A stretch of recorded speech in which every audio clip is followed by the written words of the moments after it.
নফস কি জানো? নফস মানে শুধু কি মন খুনা।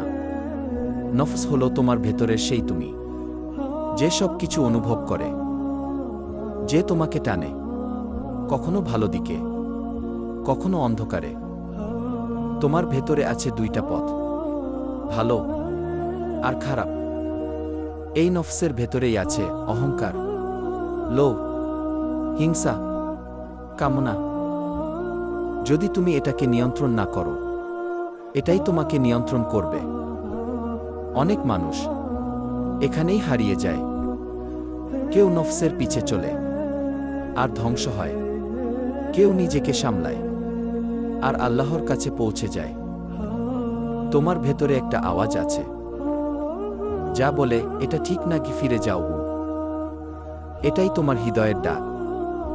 তুমি এটা অনুভব করো যখন মন দিয়ে নামাজ পড়ো, যখন রাতে একা আল্লাহর সাথে কথা বলো। কিন্তু আজ আমরা শান্তি খুঁজি ভুল জায়গায়, ফোনে, ভিডিওতে, শেষ না হওয়া স্ক্রলে। কিন্তু ভেতরের শূন্যতা এতে ভরে না। তুমি চলছ, কিন্তু কোথায় যাচ্ছ জানো না। সত্যটা হলো শান্তি শুধু আল্লাহর কাছেই।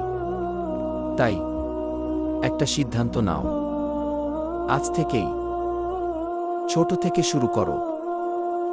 নামাজ ঠিক করো, কুরআনের সাথে সম্পর্ক গড়ো, ভালো কাজ বাড়াও।